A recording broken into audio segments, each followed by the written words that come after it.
Last night on SmackDown, Drew McIntyre won the WWE Undisputed Championship. And listen, on the surface, it felt right. It felt earned, but it didn't feel powerful.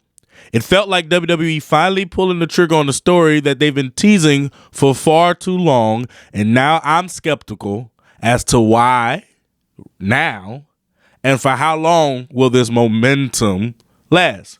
If you've been watching the company long enough, you know better than to fall for the welcome to WrestleMania, road to WrestleMania rope-a-dope. This is what WWE does every year. They give us a moment, a high, see, we're listening. You fans got a victory, just to pull the rug from out from under us when it matters the most. Meaning when WrestleMania is over and we're still tuning in week by week, month by month for the PLEs. That's what matters the most, not just the road to WrestleMania, but whatever.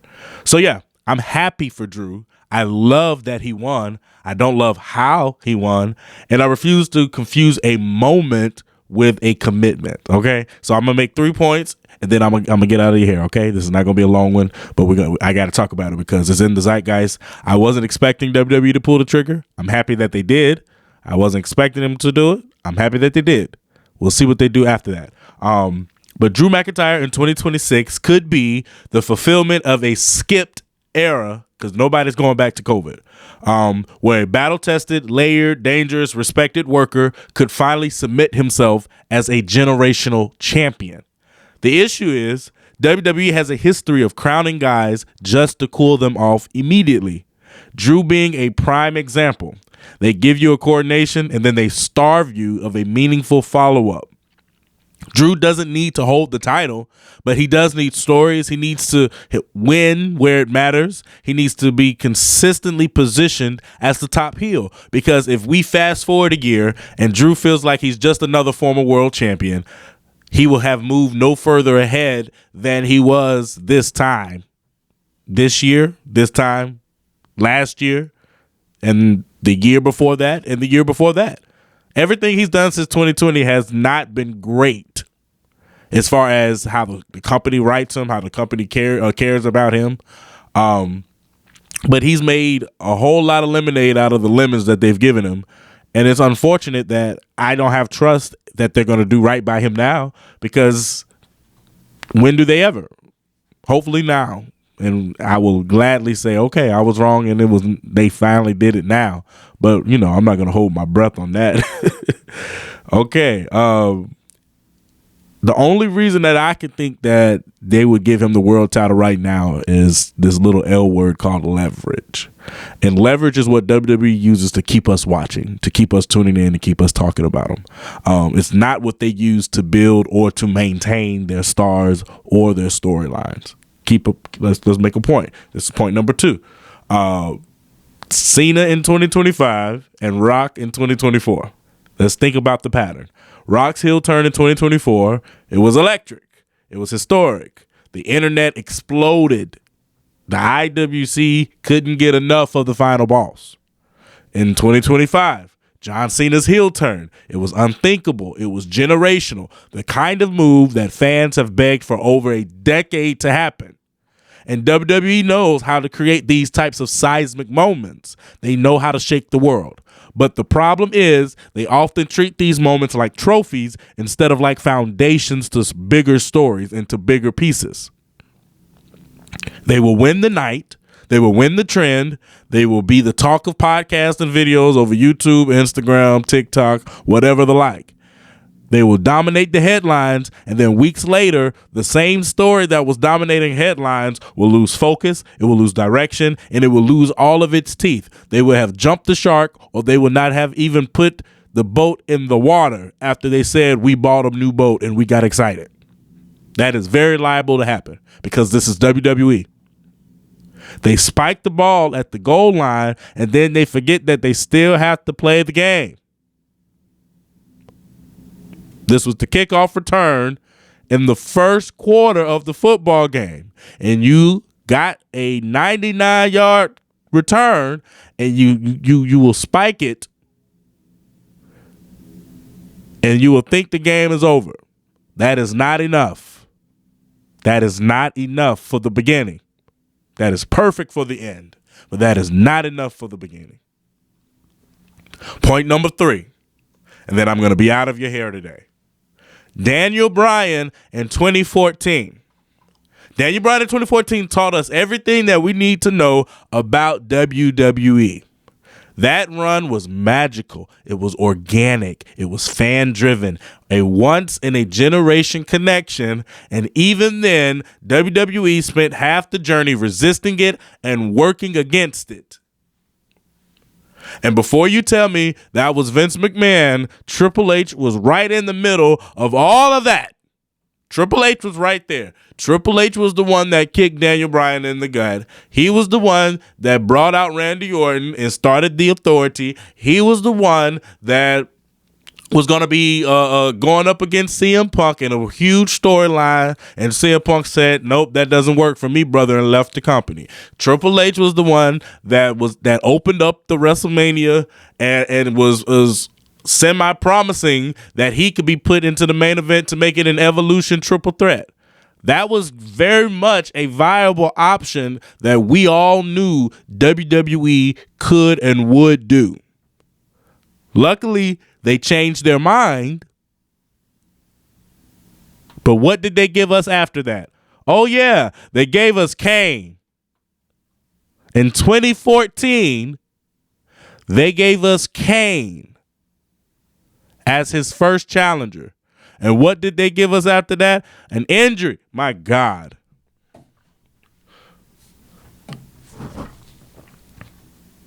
The momentum of a lifetime that you didn't even have to generate, that you could just capitalize on. That's why I think WWE is also bad capitalists. They're always pulling money from the wrong places and pulling money in the wrong methods. You could have all the money in the world, but you do not know how to manage what you have. God, they gave us Kane in 2014.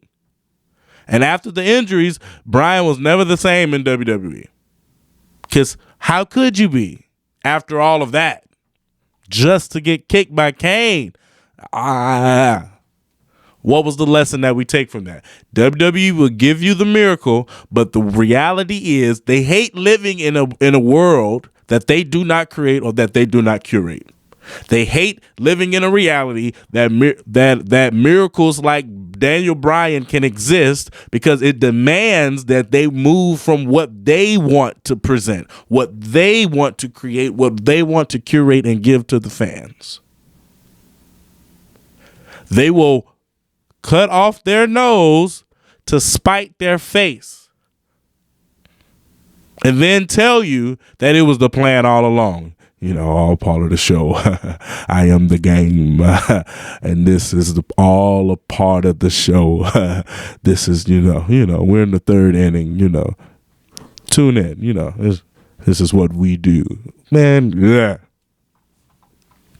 So yes, Drew winning last night was beautiful. It was earned. It mattered. But what we have seen in this movie time and time again before, we've seen WWE hit the highest of highs and the lowest of lows within the same storyline, within the same week, sometimes within the same show. Tell me I'm wrong. Tell me in the comments that I'm wrong. Tell me in the comments that I'm right too. But tell me that I'm wrong. We've watched them make us care and then punish us for caring too much. That really grinds my gears, and that's why I do not watch the product outside of what I choose to. I watched the 3 Stages of Hell match. I wasn't impressed completely. I really wasn't. Why? Because Drew McIntyre cheated for the first fall, and Cody was a dumb ass in the third one. So it is what it is on that. We'll see what happens moving forward. Jacob Fatu in the main event is a great thing. I love that. Love that. Hopefully it's not too little too late. And hopefully his push in the main event doesn't come at the expense of Drew, which we know is very much a viable option for WWE. Not for a competent booker, but for WWE, absolutely. They wouldn't figure out a way to make both things work. It's always got to be one or the other. And Drew always gets the short end of the stick. We've watched them make us care and punish us for caring too much. They'll tell us to stop looking into things, to just let things play out. But you want us to care. You want us to spend money. You want us to give you time and attention, whatever. They are incredible at moments, but they are inconsistent at giving and following up on meaning. And until Drew McIntyre's reign becomes more than a headline, until it becomes a direction, we should not give them the satisfaction of a full applause. I clap for Drew. I will not clap for WWE yet, but I clap for Drew.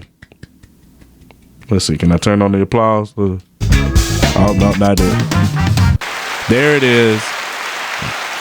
We clap for Drew. Clap, clap, clap, clap, clap, clap, clap, clap, clap. We celebrate the win.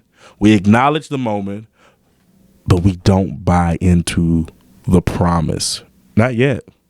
The promise of a great road to WrestleMania that's going to lead to a very low summer, that's going to lead to a SummerSlam where big moments happen, which is going to lead to a very dull fall and winter, that's going to lead to a very big road to WrestleMania. Try something new this year, WWE. Try something new. Until WWE proves that this is more than just another rope-a-dope. Until they prove that this is more than just another aura moment where they're trying to aura farm for a moment, or where they prove that they're going to do more than just give and take to the fans, we'll see. But I applaud Drew. Claps for Drew. Please like, share, subscribe. This is the first video of its kind that we're going to be having on the channel, but this is going to be what we do moving forward. We're going to have some topics. We're going to release videos. We're going to talk about it. And I want you all to tap into the conversation. So please like, share, subscribe.